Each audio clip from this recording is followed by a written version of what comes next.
Welcome back on capital news. चलिए देखते हैं दिल्ली की 25 फटाफट बड़ी खबरें। साथ ही डेली खबरों से अपडेट रहने के लिए चैनल को सब्सक्राइब करने के साथ वीडियो को लाइक करें।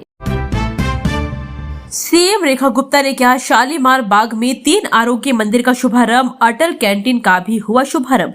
मुख्यमंत्री रेखा गुप्ता ने शालीमार बाग में 3 नए आयुष्मान आरोग्य मंदिरों और हैदरपुर बादली मेट्रो स्टेशन के पास अटल कैंटीन का उद्घाटन किया। उन्होंने मीनाक्षी मंदिर रोड के निर्माण कार्य भी शुरू किए। सरकार का लक्ष्य बेहतर स्वास्थ्य सेवाएं, सम्मानजनक जीवन और बुनियादी ढांचा प्रदान करना है। इन परियोजनाओं से लोगों को मुफ्त इलाज, पौष्टिक भोजन और सुगम आवागमन मिलेगा, जिससे क्षेत्र का समग्र विकास होगा। वोटर लिस्ट में है गड़बड़ी, सुधरवाने के लिए खास मौका। गाजियाबाद ने रविवार को बूथों पर BLO करेंगे ये काम। गाजियाबाद नगर निगम ने घोषणा की है कि 18 जनवरी 2026 को BLO बूथों पर उपलब्ध रहेंगे। नागरिक मतदाता सूची में नाम जुड़वाने या त्रुटि सुधार पता बदलवाने के लिए सुबह 10 बजे से शाम 5 बजे तक संपर्क कर सकते हैं। यह अभियान योग्य नागरिकों की भागीदारी सुनिश्चित करने और मतदाता सूची को अद्यतन करने के लिए है। सभी से इस अवसर का लाभ उठाने की अपील की गई है। दिल्ली एनसीआर में प्रदूषण का कहर AQI 428 पहुंचने पर ग्रैब स्टेज 4 लागू, लगे कई बड़े प्रतिबंध। दिल्ली एनसीआर में वायु प्रदूषण का स्तर गंभीर हो गया है। शनिवार शाम AQI 428 तक पहुंच गया। प्रतिकूल मौसम और प्रदूषकों के फैलाव में कमी के कारण वृद्धि हुई है। Commission for air quality management ने तत्काल प्रभाव से ग्रैब के स्टेज 4 के सभी कड़े उपाय लागू कर दिए हैं। इसमें BS3 डीजल और BS4 पेट्रोल वाहनों पर प्रतिबंध, गैर जरूरी ट्रकों का प्रवेश निषेध और निर्माण प्रतिबंधियों पर रोक शामिल है। लोगों से सार्वजनिक परिवहन का उपयोग करने की अपील की गई है। दिल्ली में 12 साल बाद बनेंगे 8 लाख से अधिक नए राशन कार्ड, बढ़ाई गई आय सीमा। क्या है एलिजिबिलिटी और प्रोसेस? दिल्ली में 12 साल बाद नए राशन कार्ड जारी होंगे, जिससे 8 लाख से अधिक परिवारों को लाभ मिलेगा। 3.89 लाख से अधिक मत आवेदन लंबित है। सरकार ने आय सीमा बढ़ाकर 1.20 लाख रुपए कर दी है और अब राजस्व विभाग का आय प्रमाण पत्र अनिवार्य होगा। जिला स्तरीय समितियां प्राथमिकता तय करेगी, जिससे जरूरतमंदों को पहले लाभ मिलेगा। दिल्ली विश्वविद्यालय के कमला नेहरू कॉलेज में गूंजा वंदे मातरम। 150 वर्षों की गौरव गाथा का उत्सव मनाया। कमला नेहरू कॉलेज में वंदे मातरम की रचना के 150 वर्ष पूरे होने पर भव्य कार्यक्रम आयोजित किया हो। दिल्ली विश्वविद्यालय में कुलपति प्रोफेसर योगेश सिंह मुख्य अतिथि थे। उन्होंने वंदे मातरम के ऐतिहासिक महत्व, बंकिम चंद्र चटर्जी के योगदान और राष्ट्रीय चेतना पर प्रकाश डाला। कार्यक्रम में सरस्वती वंदना, पुष्पांजलि, सामूहिक ज्ञान और स्वदेशी संकल्प की शपथ ली गई, जिसमें देशभक्ति और सांस्कृतिक विरासत का संदेश दिया गया। दिल्ली में रिपब्लिक डे रिहर्सल परेड 19, 20 और 21 जनवरी को ट्रैफिक रहेगा डाइवर्ट। कर्तव्य पथ के करीब ट्रैफिक बंद। दिल्ली यातायात पुलिस ने गणतंत्र दिवस परेड रिहर्सल के लिए 19, 20 और 21 जनवरी 2026 को विशेष यातायात व्यवस्था लागू की है। सुबह 10:15 बजे से दोपहर 12:30 बजे तक कर्तव्य पथ और आसपास के इलाकों में प्रतिबंध रहेंगे। पुलिस ने लोगों से वैकल्पिक मार्गों का उपयोग करने की अपील की है, क्योंकि कर्तव्य पथ के प्रमुख चौराहों पर वाहनों की आवाजाही बंद रहेगी। यमुना नदी पर 3 बड़े बांध प्रोजेक्ट को मिली रफ्तार। केंद्र के इस बड़े कदम से दूर होगा दिल्ली का जल संकट। केंद्र सरकार ने यमुना पर 3 बड़े बांध प्रोजेक्ट लखवार, रेणुकाजी और किशाऊ को पुनर्जीवित किया है। इनका उद्देश्य दिल्ली की 25 वर्षों की पानी की जरूरतों को पूरा करना और यमुना में जल प्रवाह सुधारना है। वर्तमान दिल्ली में 200 MGD पानी की कमी का सामना कर रही है। इन परियोजनाओं से दिल्ली को कुल 782 MGD अतिरिक्त पानी मिलेगा, जिससे राजधानी की दीर्घकालिक जल समस्या का समाधान होगा। क्या आप जानते हैं DTC बसों में लिखे इस खास कोड का मतलब? दिल्ली परिवहन निगम की बसों पर लिखे विशेष कोड 6 से LTD, IMS, TMS, OMS, STL, EXT और ABC का क्या अर्थ है? ये कोड यात्रियों को बस के रूट, स्टॉप, दिशा और सेवा प्रकार को समझने में मदद करते हैं। DTC बसें दिल्ली के महत्वपूर्ण लाइफलाइन है। वंदे मातरम 150 वर्ष विश्व पुस्तक मेले में इतिहास, साहित्य और राष्ट्र भाव का संगम। राष्ट्रीय वंदे मातरम 150 वर्ष पूरे होने का उत्सव भारत मंडपम में विश्व पुस्तक मेले में मनाया जा रहा है। यह आयोजन भारत की सांस्कृतिक चेतना और राष्ट्रीय भाव का प्रतीक है, जो एक भारत श्रेष्ठ भारत की भावना को दर्शाता है। मेले में भारतीय भाषाओं और इतिहास से जुड़ी पुस्तकें प्रदर्शित है, जो युवाओं को देश की गौरव गाथा से जोड़ रही है। दिल्ली के देवली अम्बेडकर नगर में 1.31 करोड़ की सीवर परियोजना का शिलान्यास, यमुना प्रदूषण पर लगेगी लगाम। देवली और अम्बेडकर नगर के 11 अनधिकृत कॉलोनियों में 1.31 करोड़ रुपए की सीवर परियोजना का शिलान्यास हुआ। जल एवं पीडब्ल्यूडी मंत्री प्रवेश वर्मा ने बताया कि यह परियोजना यमुना प्रदूषण रोकने में सहायक होगी और 9 महीने में 25 किलोमीटर सीवर लाइन बिछाई जाएगी, जिससे लगभग 3 लाख लोगों को लाभ मिलेगा। यह पहल यमुना की सफाई और दिल्ली की स्वच्छता व्यवस्था को सुदृढ़ करेगी।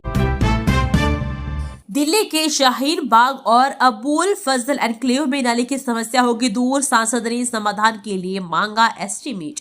पूर्वी दिल्ली सांसद हर्ष मल्होत्रा ने ओखला विधानसभा क्षेत्र के अबुल फजल एनक्लेव और शाहीन बाग में नाले की गंभीर समस्या के समाधान के लिए एस्टीमेट मांगा है। स्थानीय लोग 2.5 महीने से सड़क पर भरे नाले के पानी से परेशान हैं और 16 दिनों से धरना दे रहे हैं।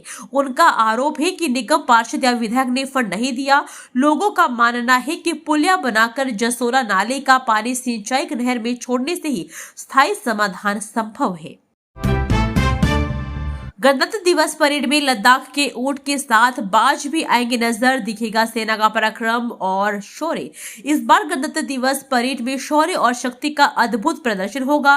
पूर्वाभास में लद्दाख के डबल हम्प ऊंट और जवानों के हाथों पर बाज पहली बार दिखे। ब्रह्मोस, आकाश मिसाइलें और आधुनिक टैंक भी शामिल होंगे। ये ऊंट 40 डिग्री -सेल्सियस तक तापमान से रह सकते हैं, जो सेना की ताकत दर्शाते हैं। मोटरसाइकिल पर महिला जवानों के हैरत अंगेज कारनामे भी दर्शक को मंत्रमुग्ध करेंगे।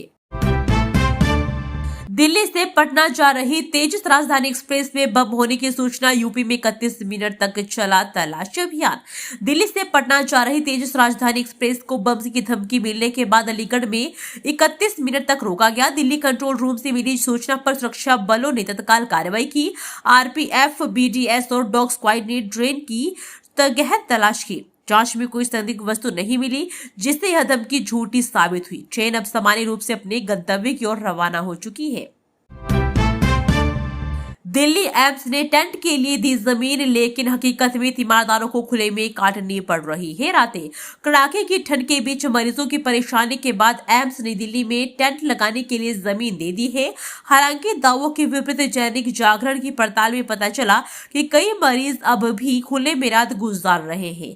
टेंट अधूरे हैं और उनमें सुविधा नहीं है। यह पहल दबाव के बाद हुई, लेकिन जमीनी हकीकत बताती है कि राहत अभी तैयारी के स्तर पर है, पूरी तरह लागू नहीं हुई है। शाहदरा पूर्वी जोन के चेयरमैन ने पहले सुनी शिकायतें, फिर खुद साफ की नाली, दिया स्वच्छता का संदेश। शकरपुर वार्ड के पार्षद और शाहदरा पूर्वी जोन के चेयरमैन रामकिशोर शर्मा ने संजय पार्क में साप्ताहिक चौपाल के दौरान लोगों की शिकायतें सुनी। नाली सफाई की समस्या सामने आने पर उन्होंने खुद की नाली साफ की, जिससे सफाई कर्मियों ने भी काम पूरा किया। चेयरमैन ने सफाई कर्मियों और निवासियों को नालियों में कूड़ा न डालने की अपील की है और नियमित सफाई के आदेश दिए। जापान के विदेश मंत्री तोशिमित्सु मोतेगी ने दिल्ली मेट्रो में किया सफर, कार्य प्रणाली को नजदीक से किया अनुभव। जापान की विदेश मंत्री तोशिमित्सु मोतेगी और राजदूत ओरो केच ने दिल्ली मेट्रो का दौरा किया। उन्होंने केंद्र सचिवालय स्टेशन से पटेल चौक तक मेट्रो में यात्रा कर इसकी कार्य प्रणाली को करीब से समझा। डीएमआरसी अधिकारियों ने उन्हें मेट्रो परियोजना की विस्तृत जानकारी दी। दिल्ली मेट्रो भारत जापान मित्रता का प्रतीक है, जो मंत्री इसके निर्माण और संचालन व रखरखाव के पहलुओं पर जानकारी ली। दिल्ली में काम करने की बजाय प्रदूषण बढ़ाने में मदद कर रही है एंटी स्मोक गन, विशेषज्ञों ने बताया खतरनाक। दिल्ली में ग्रैब के चौथे चरण के दौरान सड़कों पर धूल कम करने के लिए इस्तेमाल हो रही एंटी स्मोक गनें अनजाने में प्रदूषण बढ़ा रही है। इनकी धीमी गति से यातायात जाम होता है, जिससे वाहनों से हानिकारक गैसों का उत्सर्जन होता है। करीब 300 गनें सड़कों पर चल रही है, जो कई जगह जाम का कारण बन रही है। विशेषज्ञ इसे प्रदूषण बढ़ाने वाला बता रहे हैं और मिस्ट स्प्रे जैसे विकल्पों पर जोर दे रहे हैं। राजौरी गार्डन में ब्रांडेड बोतलों में सस्ती शराब भरने का खेल का भांडाफोड़ मास्टरमाइंड गिरफ्तार। पश्चिमी दिल्ली के राजौरी गार्डन में पुलिस ने एक अवैध शराब फैक्ट्री का भांडाफोड़ किया है। यह महंगी ब्रांडेड बोतलों में सस्ती शराब भरकर बेची जा रही थी। पुलिस ने मास्टरमाइंड रंजीत 24 वर्षीय को गिरफ्तार किया है, जो बैंक्वेट हॉलों से खाली बोतलें जुटाकर उसमें मिलावटी शराब भरता था। मौके से 73 भरी बोतलें, नकली स्टिकर और ढक्कन जब्त किए गए हैं। पुलिस अब इस नेटवर्क की सप्लाई चेन की तलाशी कर रही है। दिल्ली पुलिस के हत्थे चढ़े 3 शातिर अपराधी, भगोड़ा जुआरी और 2 वाहन चोर गिरफ्तार। पश्चिमी दिल्ली पुलिस ने एक विशेष अभियान में बड़ी सफलता हासिल की है। डीसीपी दराड़ी शरद भास्कर के नेतृत्व में एएटीएस और कीर्ति नगर पुलिस ने घोषित अपराधी मनीष और 2 हथियारबंद वाहन चोरों गुरजीत सिंह और विशाल को गिरफ्तार किया है। इनके पास से चोरी की स्कूटी और अवैध चाकू बरामद हुआ है। ये आरोपी पहले भी कई वारदातों में शामिल रहे हैं और पुलिस इनके गिरोह के अन्य सदस्यों की तलाश भी कर रही है। कपड़ों के गोदामों में लगी भीषण आग, जान बचाने के लिए पहली मंजिल से कूदा शख्स। द्वारका सेक्टर 7 में एक बड़े कपड़े की दुकान में भीषण आग लग गई, जिससे इलाके में हड़कंप मच गया। आग की लपट और धुएं के बीच एक व्यक्ति ने जान बचाने के लिए पहली मंजिल से छलांग लगा दी, जिसमें मामूली चोटें आई है। दमकल की 5 गाड़ियों ने करीब 1.5 घंटे की मशक्कत के बाद आग पर काबू पाया। लाखों का माल जलकर खाक हो गया। हालांकि कोई जनहानि नहीं हुई है। प्रारंभिक जांच में शॉर्ट सर्किट को आग का कारण बताया जा रहा है। गलत पार्किंग से नो एंट्री तक एक दिन में 2175 चालान और 23 वाहन जब्त। 6 प्रमुख चौराहों पर चला विशेष अभियान। दिल्ली ट्रैफिक पुलिस ने यातायात सुरक्षा के लिए विशेष जीरो टॉलरेंस अभियान चलाया। इस अभियान के तहत शुक्रवार को 2175 चालान काटे गए और 23 वाहन जब्त किए गए। यह कार्रवाई अनुचित पार्किंग, गलत दिशा में वाहन चलाने और नो एंट्री उल्लंघन जैसे प्रमुख ट्रैफिक नियमों के खिलाफ की गई। यह अभियान दिल्ली के 6 प्रमुख चौराहों पर चलाया गया और अगले 7 दिनों तक जारी रहेगा, जिसका उद्देश्य सड़क सुरक्षा में सुधार करना है। एस्ट्रोनॉट शुभांशु शुक्ला से बात कर अंतरिक्ष में खो गए छात्र। नेशनल साइंस सेंटर में शुरू हुआ वीआर थिएटर। दिल्ली के नेशनल साइंस सेंटर में अंतरिक्ष यात्री शुभांशु शुक्ला ने अत्याधुनिक वर्चुअल रियलिटी थिएटर का उद्घाटन किया। छात्रों ने हेडफोन और चश्मे लगाकर अंतरिक्ष का यात्रा का जीवंत अनुभव किया। शुक्ला ने 400 छात्रों से संवाद कर अपने मिशन के अनुभव साझा किए और युवाओं को अंतरिक्ष विज्ञान में करियर बनाने के लिए प्रेरित किया। इस थिएटर में हाई एंड वीआर हेडसेट और मोशन सक्षम सीटें हैं, जो दर्शकों को अंतर्राष्ट्रीय अंतरिक्ष स्टेशन का एहसास कराती है। दिल्ली में पूर्वांचलियों के लिए बने अलग मंत्रालय। कांग्रेस प्रदेश अध्यक्ष देवेंद्र यादव ने रखी अपनी मांग। दिल्ली प्रदेश कांग्रेस अध्यक्ष देवेंद्र यादव की अध्यक्षता में मकर संक्रांति मिलन समारोह आयोजित हुआ। इसमें उन्होंने दिल्ली में पूर्वांचल के लोगों के लिए अलग मंत्रालय बनाने की मांग की। यादव ने कहा कि पूर्वांचलियों ने दिल्ली के विकास में अहम भूमिका निभाई है और कांग्रेस ने हमेशा उनकी परेशानियों को समझा है। पार्टी ने पहले मैथिली भोजपुरी अकादमी स्थापित की और 6 घाटों का निर्माण शुरू किया था। भारत मंडपम में विश्व पुस्तक मेले का अंतिम पड़ाव। अमित शाह, भगवंत मान और सेना प्रमुख पहुंचे किताबों के संसार। विश्व पुस्तक मेले के समापन से एक दिन पहले अमित शाह, धर्मेंद्र प्रधान, भगवंत मान और सेना प्रमुख उपेंद्र द्विवेदी जैसे कई विशिष्ट अतिथि भारत मंडपम पहुंचे। उन्होंने सैन्य इतिहास पवेलियन, कतर पवेलियन और किड्स एक्सप्रेस का दौरा किया। जया किशोरी ने आध्यात्मिक मार्गदर्शन दिया, जबकि अभिजीता गुप्ता की 4थी पुस्तक का विमोचन हुआ। रविवार को मेले का अंतिम दिन है, जहां प्रभात प्रकाशन किताबों पर 40% छूट दे रहे हैं। दहेज प्रताड़ना से पीड़िता की गवाही काफी लेकिन विश्वसनीय होनी चाहिए, दिल्ली कोर्ट ने की टिप्पणी। कड़कड़ुमा कोर्ट ने दहेज प्रताड़ना मामले में अहम टिप्पणी की है। कोर्ट ने कहा कि दहेज और घरेलू क्रूरता के आरोप गंभीर होते हैं, लेकिन यदि शिकायत वर्षों तक न की जाए तो अदालत को सतर्कता से विचार करना पड़ता है। पीड़िता की गवाही विश्वसनीय होनी चाहिए, खासकर जब गंभीर शारीरिक हिंसा के आरोप है। 5 साल की देरी से शिकायत और चिकित्सा रिकॉर्ड की कमी के कारण कोर्ट ने आरोपी को संदेह का दिल्ली एमसीडी का ऐतिहासिक संपत्ति कर संग्रह सुनियो योजना से राजस्व में 45% उछाल। दिल्ली नगर निगम ने संपत्ति कर संग्रह में नया कीर्तिमान स्थापित किया है, जिससे 2,705 रुपए करोड़ का राजस्व प्राप्त हुआ है, जो पिछले वर्ष से 45% अधिक है। सुनियो योजना के तहत यह वृद्धि हुई है, जिससे 1.70 लाख करदाताओं को लाभ मिला और 91,000 नए करदाता जुड़े। निगम को इस वित्तीय वर्ष में 3,200 से 3,500 करोड़ राजस्व की उम्मीद है। एमसीडी ने शेष करदाताओं से योजना का लाभ उठाने की अपील की। अल फलाह यूनिवर्सिटी मनी लॉन्ड्रिंग केस में ईडी ने दाखिला किया आरोप पत्र, नियुक्ति में गड़बड़ी का लगाया आरोप। ईडी ने अल फलाह यूनिवर्सिटी मनी लॉन्ड्रिंग मामले में आरोप पत्र दाखिल किया है। इसमें विश्वविद्यालय पर आतंकी गतिविधियों से जुड़े डॉक्टरों को बिना पुलिस सत्यापन के नियुक्त करने का आरोप है। आरोप पत्र में प्रमोटर जावेद अहमद सिद्दीकी और ट्रस्ट को नामजद किया गया है।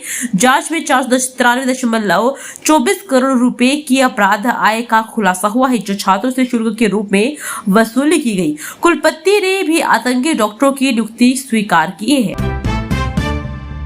ईरान में आगजनी और झड़पों के बीच स्वदेश लौटे भारतीय आईजी एयरपोर्ट पर अपनों को देखकर छलके आंसू।